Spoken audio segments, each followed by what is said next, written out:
Hey Amit, how's it going? What's up? All good, man. Looking forward to this conversation. Fun conversation it turned out to be. I know. We're talking to Uh, Kiran. We're talking to Kiran Menon from Tydy, the yeah, founder of Tydy, a company which I had not actually heard about yeah, before the schedule got scheduled. yeah. No, so I heard about it from a friend who recommended that this was a company we should talk to, and I looked into what they were doing, and I thought it was interesting. I mean, like they're doing some stuff in the HR space. I thought it was interesting, so I suggested it to you. But then when we actually had the conversation, it turned out to be like a lot more fascinating than initially Yeah, I would have thought it would have. It was like really, really exactly. deep, interesting stuff. Exactly, and I mean, obviously, we are gonna go talk to Kiran about exactly what Tidy does, and of course, how he and his co-founders sort of jumped into this space, which is also an interesting story. But yeah, definitely, the kind of topics we're having nowadays. This was something which is not so, I would say, common, but I'm sure everyone listening will realize just how big a deal the Yeah. problems they're solving are. Yep, So I agree. let's jump in. Hey Kiran, welcome to the show. How you doing? Thanks, Shiladitya. I mean, I'm doing excellent. It's actually a great day in Bangalore as well. So Oh, doing really lovely. well. Yeah, I've been hearing Bangalore has been having some really nice weather. I saw tweets about people saying, "Is it yeah, winter already? It's feeling nice. Did we skip the bad summer? yeah. Is that No, I how it mean, is?" Bangalore has traditionally been known for really good weather. Traditionally in your early 20s from a temperature perspective. The Yeah. last few years it's gone to the dogs, but now it's kind of come back, I think. So that's why you're seeing all these tweets and people kind of very vocal about it and loving it, Yeah. especially the old Bangaloreans. And I've been here for 39 years, so yeah, it's good to see it Okay. come So a lot back. of weather nostalgia. I Yeah, see. exactly. We in Bombay we hit that every monsoon because every monsoon everything floods. It's the same. So every monsoon we just go back to another year of this. I know So which underpass is completely blocked up yeah, and which kind of roads are not I travelable. think Yeah, fortunately this year and last year we've been enjoying that much more from the couch and been able to like comfortably comment on all of this from the armchair instead of actually having to deal with it on the road. I know. I mean, So, that's something I've never experienced. So yeah, crazy. so but awesome, thanks so much for joining us on the show today. We obviously want to Sure. get into a little bit of what you guys do, what the product is all about, but I'd love to start with, you mentioned you've been 39 years in Bangalore. uh, Mhm. what has your story been like? You've been in the tech space, you've been you've been a founder now for a while. Could you give us a little quick catch up on your story so far? Sure. So I think the um, 39 years in Bangalore is not 100% through and through, Hmm. but obviously schooling was in Bangalore. Then college was in Bangalore, and post that started traveling to different parts. Fundamentally, have been in the consulting and sales spheres all my life before I started Tidy, and worked in the US from a consulting perspective, then worked in Norway for about 5 years, heading Oh, up wow. sales for a company called Opera over there. And Browser. then, yeah, the browser. Yeah. Oh Yeah, wow. brother, yeah. Okay. Yeah. Wow.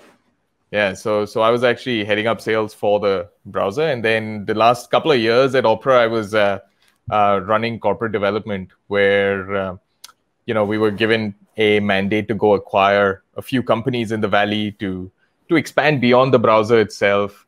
And that's when I think the entrepreneurial bug kind of bit me as well. Having gone to the valley, spoken to a lot of companies over there, finally made a couple of acquisitions.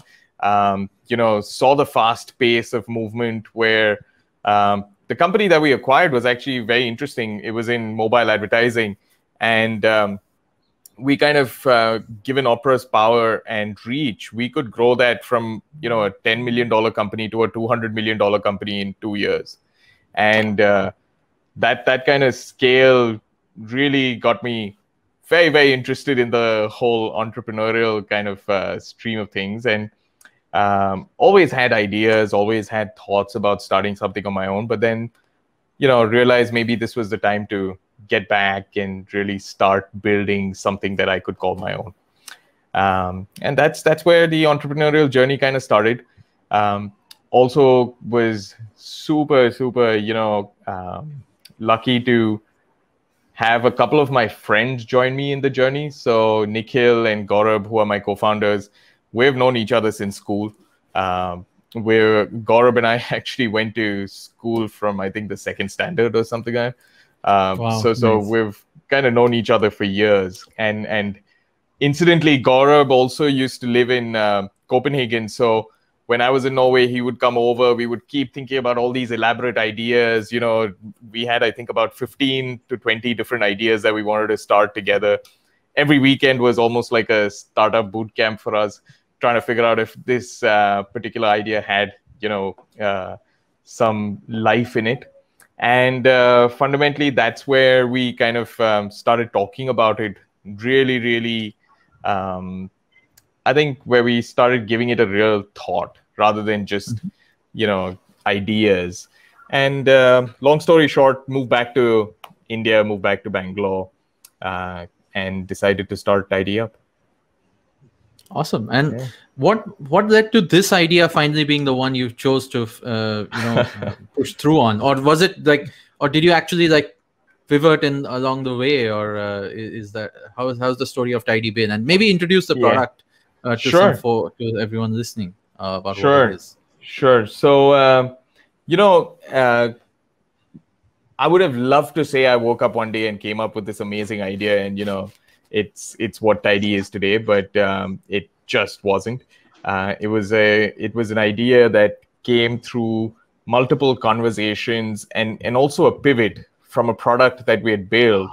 And the initial version of the product that we had built was kind of looking at how you could transmit collateral, sales, marketing collateral from one single corporate location into, your sales teams across multiple locations, spread out across regions, specifically in retail and field sales.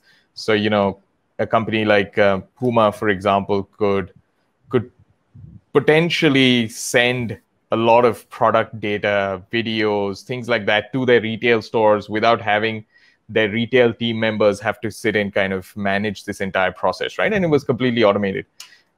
Great product. I thought so. A couple of our customers thought so, but very, very low kind of, contract values. A lot of work involved. Really was not kind of giving us the, I would say, the financial sort of returns we were hoping for. And when we had that product, we knew that there was something in it, but we just weren't in the right space. So literally what we did was take a look at what we could do with the existing infrastructure that we had, the existing product we had, where it could be applied. And having spent many, many years in, various companies, I think we started speaking to a lot of our networks, and we realized that in HR and in the employee kind of process, there was a huge opportunity for personalization of the entire experience, right? Was fundamentally one space where I think the word personalization has not touched. Every other part of technology and process, I think there's a personalization that's come in, but from an HR perspective, from a workplace perspective, there's zero personalization at all, right? If you are joining a company, if you are getting promoted, everything is cookie cutter, whether you're joining a 500-person company or a 5,000 or a 50,000, it's completely cookie cutter, right? But the very interesting part for us was that the company is actually the one that has a ton of information about you. When you're joining the company, you're giving that employer all your details, everything from your demographic data to family structure to, are you married, you have kids who are going to be your nominees for your provident fund, for your insurance, what's your work experience, because that gets checked from a background perspective, background checks happen. So there's just such a whole load of data, but no one's actually using it to kind of improve the experience, right?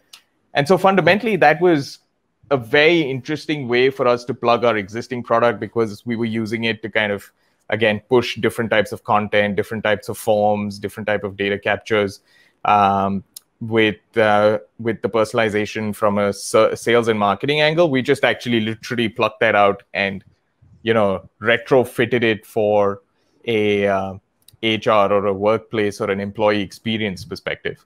And fundamentally, that's been the journey. So today we kind of do everything from onboarding automation to offboarding and alumni management as well for some of the largest corporates globally. We work with Unilever across the world. We work with EXL, Genpact, Airtel, AB InBev, Cipla. So large enterprises and really fast growing, I don't know if you can call them startups anymore, but companies like Swiggy and those kind of guys as well. Right. Folks, so it's mainly the very large employee base companies is so ideal. Fundamentally, I think we started off with a very direct focus on enterprises and I would say large businesses above 5,000 employee kind of base, right? And I think that is where we started kind of seeing a huge amount of interest. We have of late started working with smaller businesses as well. But I would very candidly say that, if you're a 20-person team or a 50-person team, we might be an overkill as a product. But the moment you start getting into a rhythm where you're hiring maybe 100 people a year or, something like that, that's where we start really being able to show a lot of value. Can you give us some examples of how people use the product and what are give some use cases, right? Just to kind of get more of an understanding.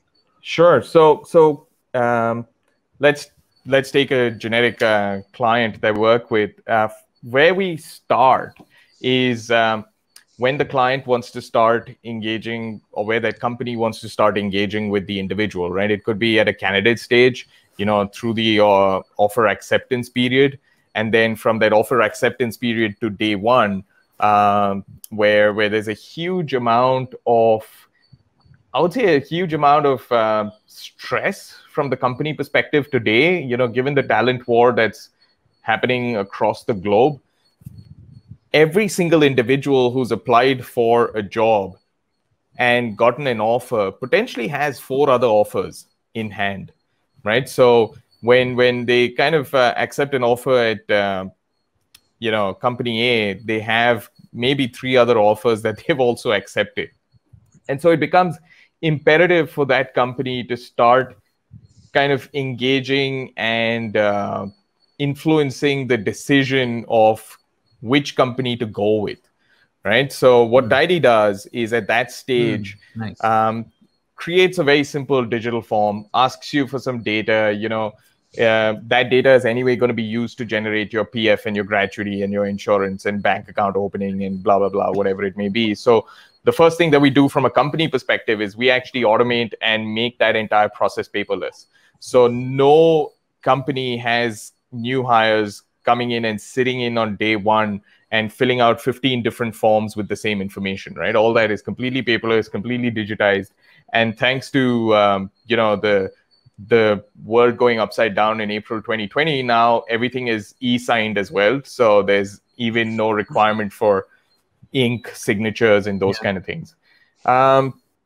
We then kind of capture that data. And what we do is we would also automate processes like background verification.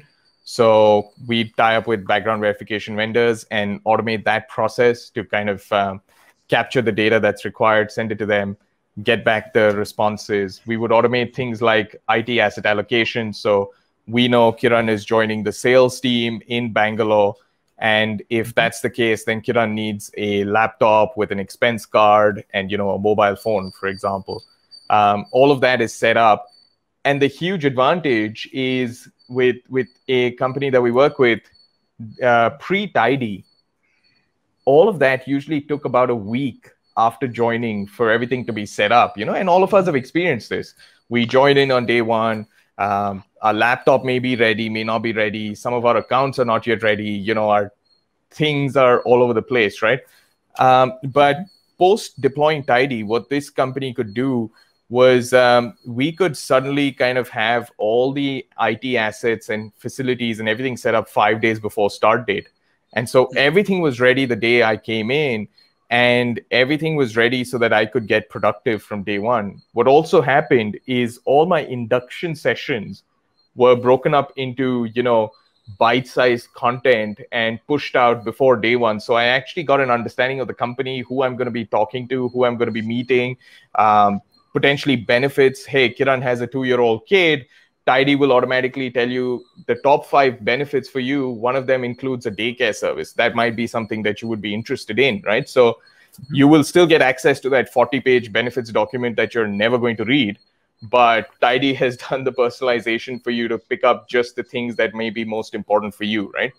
And so for this company, when again, April 2020 hit and it became, you know, work from home, they actually had everything ready and with enough time to even send it to someone's home and get them started at 100% from day one, right? So fundamentally, these are the kind of use cases. And then post day one, we kind of get into the whole training and getting the person ready to start becoming a productive, you know, resource within the organization. So connecting them with mentors, with potentially training resources.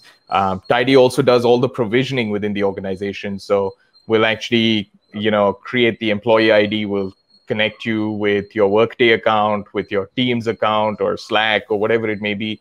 All of that kind of gets set up through Tydy as well. So everything is automated. But for me as an individual joining, it is super personalized and it's just about me, right? So the favorite example that I love to quote is, let's say I'm a engineer who's been working on computer vision, right? AI and computer vision.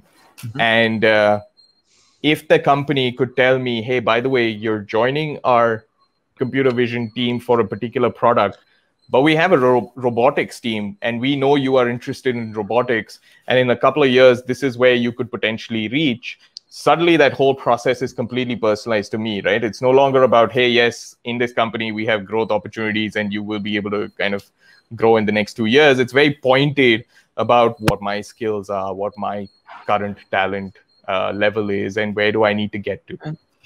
And all of this is, I mean, you are an enterprise platform, which means obviously first when you set this up for a company like any of the large enterprise brands that you mentioned, there's a lot of setup, right? There's a lot of integration, setup, a little bit of the tooling typically required to sort of get up and running. Is that, I mean, what existed before this? So it's, again, let me say that this is a space where I understand, I very much understand the value of what you guys are doing. Oh God, yeah. But, and it's immense, right? I can understand how much that compounds when you're rightly said, when someone's hiring 100 people a year, and the HR teams are flabbergasted usually about just managing the sheer volume of things. But what pre-existed to this? And apart from the automation, which you're solving through tech, and the integrations with these Slack or Teams or these sort of suites which people use, how much of it is sort of tech solutioning versus just sort of tooling solutioning that you're doing? And what did you solve for? I'm trying to understand that. Like, where did you see the real problem? Like, what made you say, oh, this is going to get me the, you know, the right value on my ROI for a company? Right. So I think you actually kind of answered the question in between over there when you said HR goes bananas when they have to think about recruiting and hiring and onboarding and managing more and more people. I chase my HR enough just for interviews to be set up. And after that, I don't know what they're doing, but I know they're doing a lot. Once I say, okay, this guy, once I know we chose someone, I know some stuff happens and the person shows up, but I don't know what they do in between. No, but it is a real problem, right? People not being able to, basically not being able to start when they come in. Correct. right? Yeah. And I mean, like, that's a real problem. I mean, like, it's something we face all the time as well. Much smaller team, right? I mean, like, Right. and so what is the reason for it not being suitable for small teams? The amount of setup required, the cost required. What makes it Yeah. suitable primarily for large teams? So actually, again, both of y'all are kind of, I think, answering and helping me answer the question is when we have to set up, we have to do a lot of integrations. We have to do a lot of, I would say a lot of connections and data orchestration. And that's the big play for us, because without that data orchestration, there is no question of personalization, right? And I'll give you an example. We're connecting with the recruitment system, we're connecting with the HR system, we're connecting with your banking partner, with your payroll vendor, with your background verification vendor, we're connecting with your enterprise systems that need provisioning, we're connecting with, XYZ, a gazillion other systems from the ecosystem perspective. Because of that fragmentation in an enterprise, very honestly, that's why we exist. Because everything is so fragmented and so siloed in an enterprise. And fundamentally, till Tydy comes in, 90% of that is run operationally on Excel sheets and manually. So it's basically your HR teams who are getting bogged down by, capturing data from here, taking it and sending it to a background verification, asking them for, data back, reports back. Has Kiran's laptop been set up? Man, he came and he said his laptop has not been set up. So can we do something about that? That's the operational overhead that's really been the biggest kind of pain point we have taken away from the company standpoint, right? From the employee standpoint, getting into an organization and then just being pushed into a portal, go figure it out. This guy might be able to help you. You now need to go to find your HR guy, your admin guy.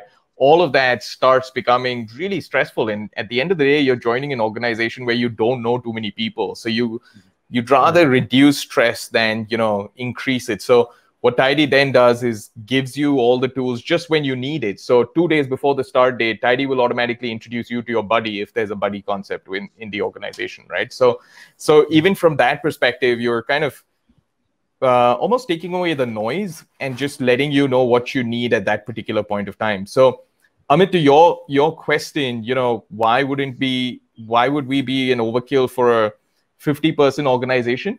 You usually don't have that many systems, that many processes. Rarely do you have processes at a 50-person team as well, right? It's you're just kind of figuring things out and running it and playing it by ear. And so in that case, deploying something like Tydy is a difference between deploying Tydy and potentially having just one HR person who's managing this entire kind of process from that perspective. So Right. and that's where the value would potentially not be shown as much as it would in larger organizations or faster scaling organizations. How much of the work that you guys are doing is process automation, Right. not just the tech part of it, but it's also a lot of manual processes. And one of the things you mentioned is that you actually work with every enterprise you go to, you automate a lot of you do the heavy lifting around integrating with their, let's say, identity vendors, their, all the various vendors they already use now. And that I've seen is like it's like a Pandora's box of vendors out there. So every time you go to a big company, they're not going to change their vendors for you and do what you work with what you support, right? They might say, hey, sorry, I have a different background verification guy. Now integrate with their APIs or whatever, if they even have APIs, I don't know. So how do you handle that? Because that sounds like a infinitely scalability problem. Yeah, no, that's a great question. So let's kind of stick with the background verification piece, right? Because that's probably the most fragmented. I mean, if you think about HR systems and payrolls, you'll have your Workdays and success factors and ADPs. Maybe you have some big players that most of them would be using. But background verification, it's a super disconnected, fragmented space, right? So what we went and did was we actually created a complete background verification management platform. And what I mean by that is the entire background verification process is actually managed through Tydy on a dashboard that is used by the company and by the background verification vendors as well. So they actually come in and start using our product to kind of manage the entire process, right? So whether it's Genpact, EXL, whoever it may be, Airtel, they might have multiple vendors, everyone from a KPMG to Crystal Screening to, you know, Checker in the US, whoever it is. They would actually come, log into Tydy, claim their cases, because Tydy is routing it automatically. Like you said, process automation. We now know that for this company, KPMG will do the work check and the education check, but criminal check will be someone else. So Tydy does that routing automatically. And then KPMG vendors will kind of come in, claim that case, upload their reports, whether it's green, amber, red. Tydy manages that entire process. And then there are obviously gates from a process perspective on Tydy as well. So that's how we were able to kind of, structure or rather organize the whole space rather than, yeah. That sounds like you just compounded the problem, because now I'm thinking now you have to sell to two people. You have to sell to not just the guy you're selling to, you have to sell to their vendor saying, hey man, use my dashboard. How are you doing this? I really want to know. Luckily, there are two things that work for us.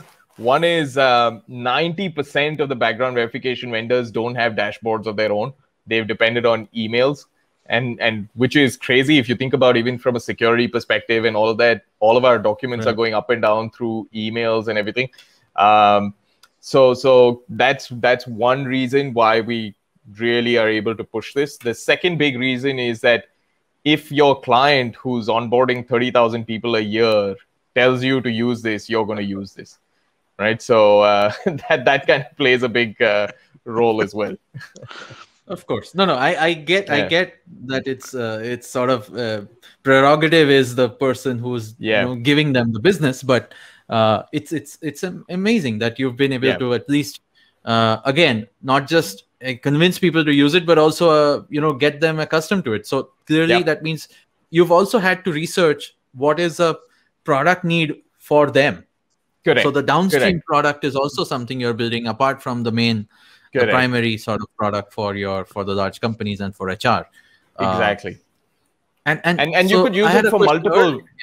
Sorry, just a quick point of that. You could actually use it for multiple other vendors as well. So we actually have companies where Tydy will automatically send a message to a flower vendor, and a bouquet of flowers arrives at your doorstep magically 2 days before your joining date, right? And says, hey, welcome, with a custom note anywhere in the world, right? So even simple things like that get automated, where otherwise, companies are trying to create these wow experiences and everything. And usually that means more HR, more operations, more kind of headaches. But it becomes super easy and automated from a Tydy perspective. Nice.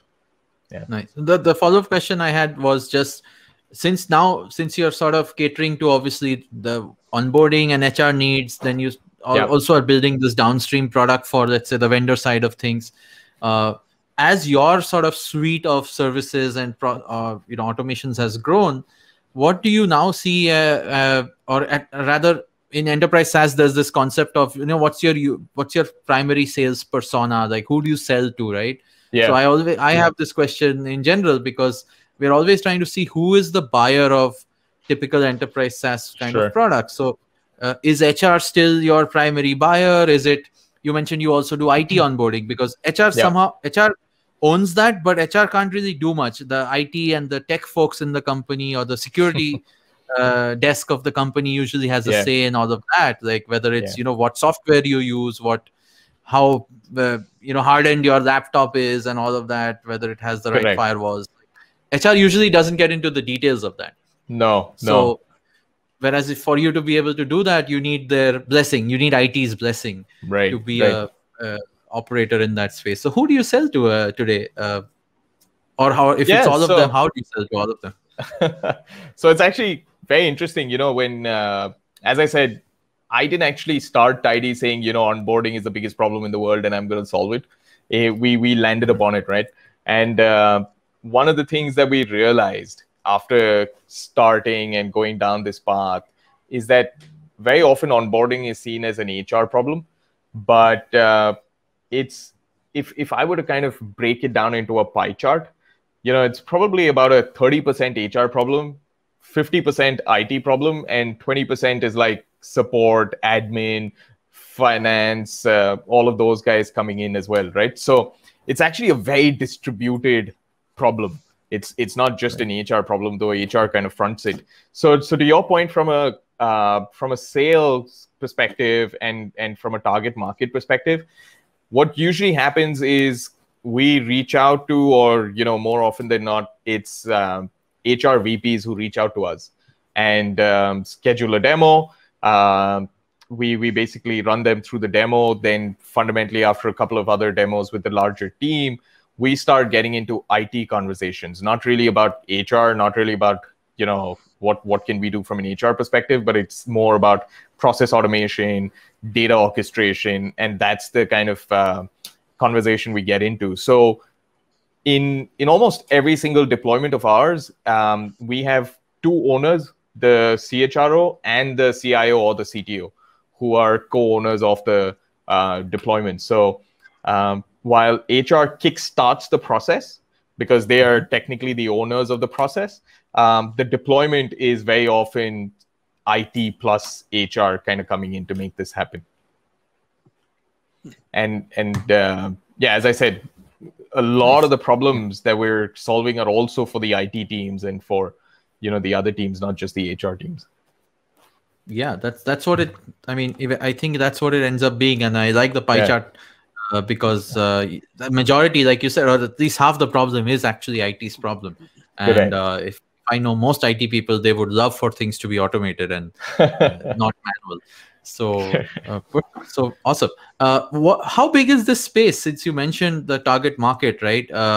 Obviously, you guys, like you said, you ideated out a lot. Like a typical VC asks, how big is the addressable market here? Or have you been able?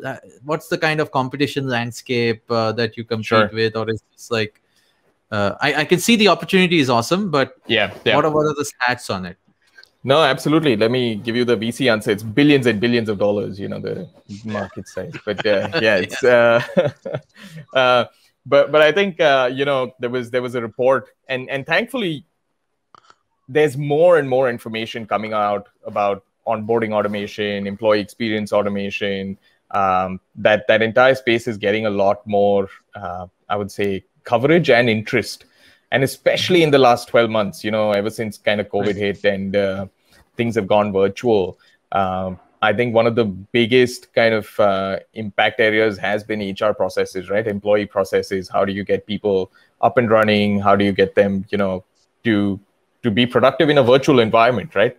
And without technology, it's impossible. Without, data orchestration, it's impossible. So thankfully, unfortunately, as well as thankfully for us, but it's been a great 12 months. The demand for our product has just risen exponentially. Our lead velocity rate has grown, 4x in the last 12 months. We don't have much of a sales team, as in an outbound sales team. Every single company we close is an inbound. So we don't do outbound at all. Might change in the near future, but right now it's all inbound. So all the logos that we have today, global deals, are all inbound inquiries that come in, right? And then we kind of take it through the SDR route and close those deals. Nice. Yeah, so it's obviously something that's growing from a market perspective, but it's also a very, very young, nascent space. The last report that I saw, which kind of talked about the market size, it's about a 2 billion plus market size today, with the opportunity growing at about 18% compounded growth rate annually, right? So it's a huge space that's growing very, very fast. And if I were to kind of look back at the Tydy journey, the last 4 years that since we started, the first 2.5 years were slow. It wasn't really VC growth, to be very, very candid. It wasn't really VC growth. But the last 12 to 15 months has been an absolute hockey stick. And that is something that we're continuing to kind of see even through this period. And we're continuing to kind of expect to see that over the next few years, because the market has suddenly matured, or at least that turning point has come in where everyone now knows this is a product or a space they have to explore. So we have some of the, Fortune 500 companies coming in and sending us inbound inquiries where we are going through the process from a sales perspective and closing deals almost on a, bi-weekly perspective now at enterprise scale, right? So enterprise scale where we're talking average contract values in the tens and tens of thousands per year. So I think it's a space that is growing super fast. Unfortunately, COVID was a great kind of shot in the arm. No, it changed the game. I mean, it changed the game of every company, whether they're whatever type of company they were. So I actually understand what you're saying. And I can't imagine how all the HR professionals have been dealing with this change. No wonder you're obviously sorting a lot of stuff out for them.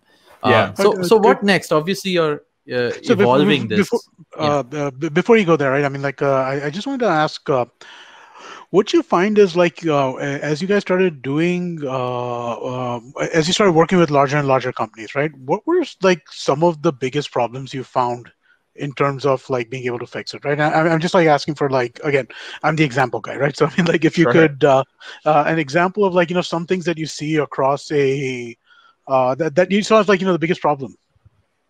Actually, one of the biggest problems is not the technology part, even, right? Is these businesses, especially the ones we work with, right? Large enterprises, been around for years, maybe some cases decades. They're very set in their process, and they're very set in the thought process year in and year out. It's almost like the Vedas being chanted from one generation to the next. You kind of continue to kind of have that same process year in and year out. I think one of the biggest problems that we see across the board is helping these teams understand that when you start deploying a solution like Tydy, you don't try and replicate what you were doing into a product like Tydy, right? You really kind of break your shackles and try and think out of the box, because what you thought was never possible is potentially possible today, right? What you thought was never possible because you needed a human being to kind of do it, maybe something that really is a better use of time through technology rather than, having someone sit and download Excel sheets and send it somewhere else. So I think the biggest problem, I would say, working with enterprises and large businesses is actually, to a large extent, change management more than, even the technology problem. Because figuring out a solution from a technology perspective is always going to be something that we can do. A product, the top 3 products in the space we work in from an HR perspective, many of them don't have APIs even. That's fine. You can still get around that entire problem. But getting the people to rethink and reimagine the way they've been doing onboarding, the way they've been doing the employee experience, the offboarding, that I think is a huge challenge. And so I spend a lot of time with our clients as soon as they sign up, trying to talk to them about that and breaking them from their mold and doing discovery workshops and those kind of things, because that really helps them then define a process which can be automated and which is 10x better than what it was. Even a company like L&T, right? For all of us in India, we probably are aware of L&T infrastructure, oil and gas, all of that.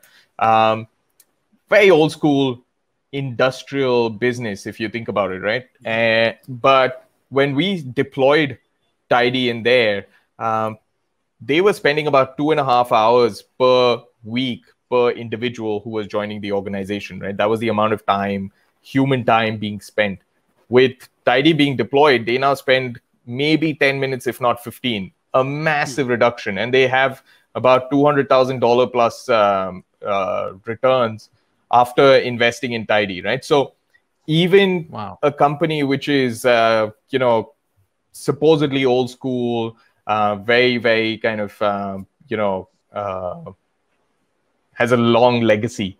Even they can kind of break out of it. And I think that's the biggest challenge, more than just the technology part itself. Cool. Thanks. Sorry, sure that you were asking something. I just wanted to kind of get this. This sort of also answers that, right? I mean, it's only going to be that was my question, like where does this evolve into, like the more complex problems that you will be taking on? And I'm sure with every sort of new enterprise company you're talking to, you're realizing the value proposition just keeps getting better and better, and there's more and more things you guys are taking on.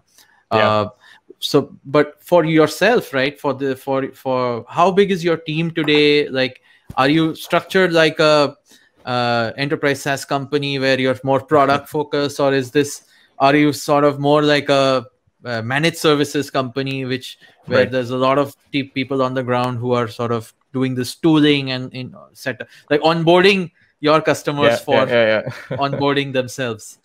No, we're a super lean team. We rely a lot on product and self-service and automation. So every single company that we work with, we work with Unilever in 30 plus countries. We work with Genpact globally, with all of these guys globally, and we do in excess of, I think at last count, 100,000 plus onboardings in a period of time, right, in a year or less actually now, I think. But we're 25 people as a team. And it's like product folks, like tech folks, mostly. Yeah. As I said, my sales team is 2 people, and that's it. Interesting. Wow. That's interesting. And how do you operate internationally? I mean, like, like a lot of the things that you talk about. So like, there's you gotta, like, different countries are different providers, right? Like, I think the people who are doing HR in India would not necessarily be doing it in other parts of the world. So you have to go to each country and then do these individual, because you got to tie up with them in some sense, right? Yeah. So initially, at least, it was, more of a hacking kind of methodology. So if we didn't have a presence in the US, the first time we had a company, deploying people in the US and onboarding and automating processes in the US, we literally had to use that time to learn and to build that into the product. The second time someone came in, it was already part of the product. So now if you have to create your I-9s and W-4s in the US versus your PF and gratuity in India, it's there, it's templatized, it's part of the process. We've integrated with ADP, which is the payroll vendor in most of the US. We've kind of got the federal forms, state forms, all of those done as well. So I think that's still a little bit more of that hackerish kind of mentality, where as we go into new regions, we use that time to learn about that particular country or that particular region, and then add it into the product very quickly so that it gets templatized, and then it can just be repetitive. Cool. Yeah. And what kind of folks do you want to do, like a shout out to your next phase? Are you hiring, or where folks can reach you? Maybe are you on Twitter, on LinkedIn, or coffee shops in Bangalore, if that is opened up that you frequent? Yeah, I mean, coffee shops might be a couple of months away for now at least. But I'm on Twitter. My handle is Menon_Kiran. So, my name just switched around. And from a next steps perspective, I think we're, looking to expand our team, grow our team. We're kind of working with some of the largest enterprises globally, working with their leadership teams in really reimagining their entire process from an employee experience perspective, right? So we're looking at people, coming in and joining the team from an engineering perspective. So senior resources from an engineering perspective, architectural perspective as well, from a tech stack. Nice. And I think we're also looking at a couple of SDRs joining our team fairly soon, because to handle, as I said, all that inbound. Exactly. It's starting to get more than what we can handle right now, efficiently at least. A good problem to have. So we're hiring across the board. The growth kind of for us, the way we're seeing it is, by the end of the year, we'll actually double our strength from a team perspective, mostly in engineering and a little bit in the sales and marketing side as well. we have a huge focus in growing into the US, and that's going to be something that we're focusing on over the next 9 months. You'll hear about Tydy a lot more from the US perspective as well. Brilliant. Yeah. Brilliant. Awesome, I mean, great. that is just awesome. So I'd also just quickly like to remind everybody, please do a review or a rating wherever you're listening to this. That really does help get the podcast out there. And also, if you want to talk more about the podcast, you can reach out to either Shiladitya or myself on social media, and we'll talk to you about things that we want to. Yes, and Kiran, thank you so much. This was awesome. I think thank you. This is more than I ever thought I'd know about a space which is such a big reality, and I would say a big problem you guys are solving, not just for HR, but also the receivers of your automations. Thank you. And I think that's important. Thank you so much for having me. I mean, it was an absolute pleasure, and hoping we can do this in the future sometime as well. Absolutely. And look forward to hearing more about Tydy as you guys scale globally. Sounds good. Thank you. Awesome. Thank you.